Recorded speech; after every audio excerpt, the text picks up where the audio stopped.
Olá, querido irmão, querida irmã da PIBIT.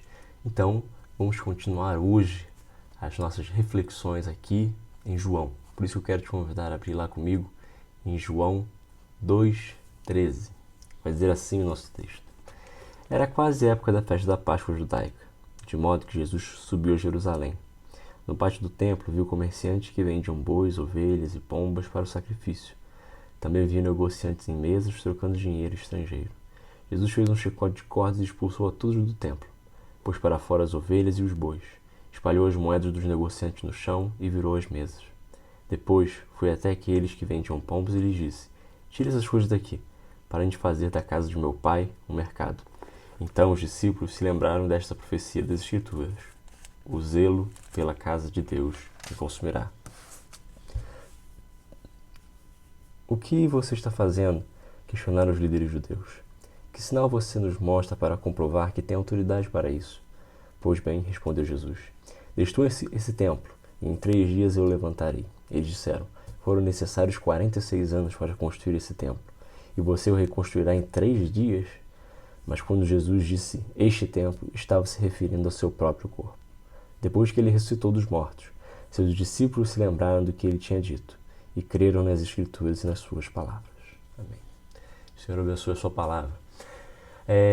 Esse texto está acontecendo então na festa da Páscoa. Jesus, assim como os judeus da sua época que tinham a possibilidade, foi até Jerusalém para acompanhar as festividades. E não pense você que o templo de Jerusalém era como uma igreja de esquina, uma igreja qualquer que tem aí na sua cidade, por exemplo.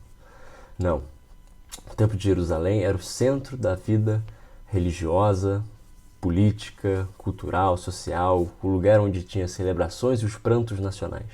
Ali era o centro da vida de todo o povo de Israel, de toda Jerusalém. E também era o lugar onde Deus disse que se manifestaria. Jesus então chega lá e se depara com o comércio. Qual era esse comércio?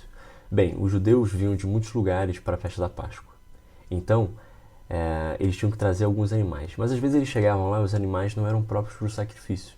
Então, para não ter esse constrangimento, o que eles faziam? Eles chegavam lá no templo, compravam os animais, prontavam tudo certinho. E também tinha casa de câmbio, eles trocavam as moedas dos países que eles vinham pela moeda do templo, o que rendia altos lucros para os sacerdotes. É interessante você notar que esse tipo de comércio acontecia no pátio dos gentios, o lugar onde os líderes judeus poderiam falar do seu Deus para o povo gentio, eles usavam como casa de comércio, como casa de câmbio. Jesus se depara com aquilo e como profeta, ele fica furioso com aquela situação. Ele fica zeloso pela casa de Deus. Ele quer que os verdadeiros princípios e propósitos da casa de Deus sejam restaurados. A adoração, a oração, a instrução e o sacrifício. Por isso ele expulsa os comerciantes dali. E aí os líderes judeus perguntam de onde vem aquela autoridade. Jesus fala então que eles vão ver um sinal. Aquele templo tão bonito será derrubado e será reconstruído em 3 dias. Mas como é que pode isso? Nessa época aqui, fazia 46 anos que foi o tempo demorado para que o templo fosse construído. Na verdade, o templo começou a sua construção em 20 a.C., só foi terminado lá em 64 depois de Cristo. Então são mais de 80 anos construindo aquele templo. Mas Jesus não falava daquele templo físico, falava do seu próprio corpo, falava da sua ressurreição. Lembremos aqui que João escreve 20, 30 anos depois da queda do templo de Jerusalém. Então aqui, as pessoas que estão lendo isso aqui já sabem que o que Jesus está falando é realidade. Aquele templo ali foi destruído, mas o que permaneceu foi a ressurreição de Cristo.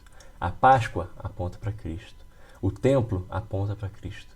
Cristo é o lugar onde Deus habita. E Ele também quer que você tenha total acesso para Ele. No mundo onde nós estamos, onde tudo é comercializado, vendido, comprado, adquirido, o amor de Deus ainda é gratuito. E só o gratuito pode continuar fascinando. Jesus é a porta de entrada para um relacionamento com Deus. E Ele não cobra ingresso para isso. Então, para aceitarmos a gratuidade do amor de Deus, esse é o motivo da minha oração nesse momento. Pai eterno, Pai de amor, em Teu nome eu oro, te peço, Pai, que nós nos lembremos do que Jesus está nos ensinando aqui. que a realidade do templo aponta para Jesus, que a Páscoa aponta para Jesus, que é nele que podemos ver Deus agindo e podemos ver o Senhor habitando, e é por meio dele que chegamos a Ti. Que aceitemos esse amor como amor gratuito, que não façamos, ó Deus, da Sua religião, que não façamos, ó Deus, do Teu culto um lugar de comércio, alguma relação comercial, mas que a nossa relação possa dar por meio da graça e por meio de Jesus Cristo. É em Teu nome que eu oro. Amém.